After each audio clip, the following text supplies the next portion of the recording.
So today we will be going over CPCTC.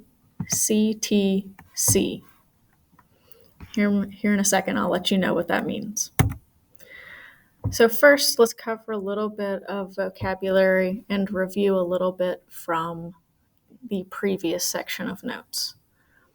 The phrase if and only if in the congruent polygon definition means that both the conditional and its converse are true.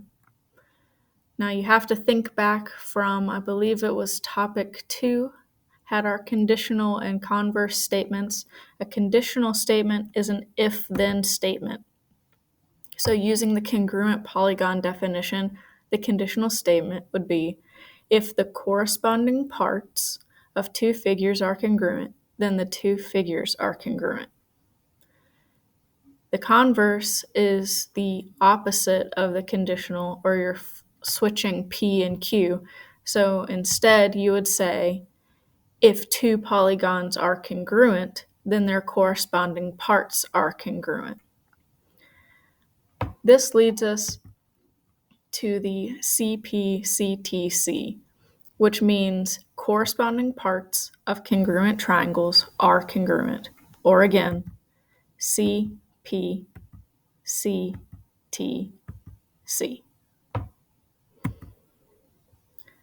So let's do some examples. In the diagram, triangle ITP is congruent to triangle NGO, which means all of the triangle on the left is congruent to all of the triangle on the right, which means that we have sets of corresponding sides that are all congruent and sets of corresponding angles that are all congruent. Now this question tells us to find the values of x and y. So first, let's go over here and find our y, which is at O, and our x, which is up here on side NG.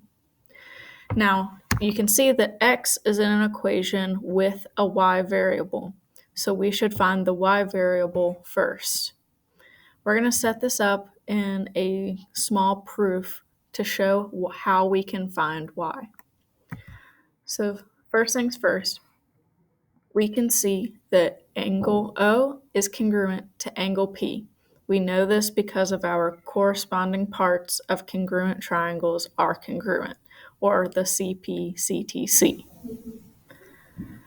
Since we know that these two angles are congruent, we know that the measures of these angles, or the number values of these angles, are equal to each other. We know this because of the definition of congruence. Now we can fill in our numbers from our diagram. We have that the measure of angle O is 6y minus 14. We have that the measure of angle P is 40.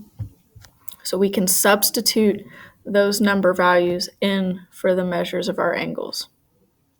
Now we're just solving for y algebraically. First step, we're going to move the 14 over. We do this through addition property. So we're going to add 14 on both sides. Then we have to divide by 6 on both sides using division property.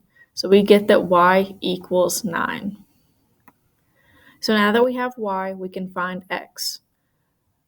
So we can see up there that side NG on our triangle to the right is congruent to our side IT in the triangle on the left. So side NG is congruent to side IT through the CPCTC. Since we know that those two sides are congruent, we know that the length in between N and G is equal to the length in between I and T. Again, we know this because of the definition of congruence. So now that we know that those two sides are equal, we can substitute in our numbers. So we have that side NG is equal to x minus 2y, and side IT is equal to 7.5. So to solve for x, we have to first plug in our value for y. So we're going to say y was 9, so we're going to multiply our 2 times our 9, and that gives us 18.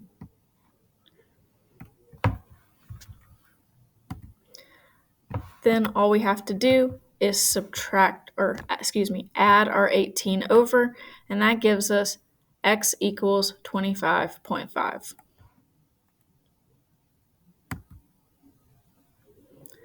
Let's do one more example. So in this diagram, it tells us that triangle FHJ is congruent to triangle HFG, or HFG. So now we need to find the values of x and y. So we know that F is equal to H.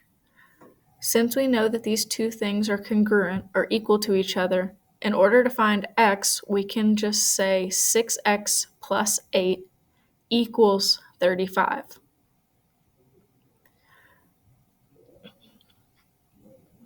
Next, to find y, we know that side FJ is congruent to side HG.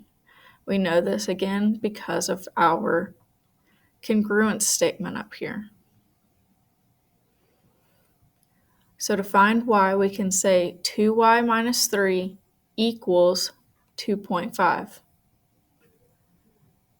If you work out these two equations algebraically, you'll get that x equals 4.5 and y equals 2.75.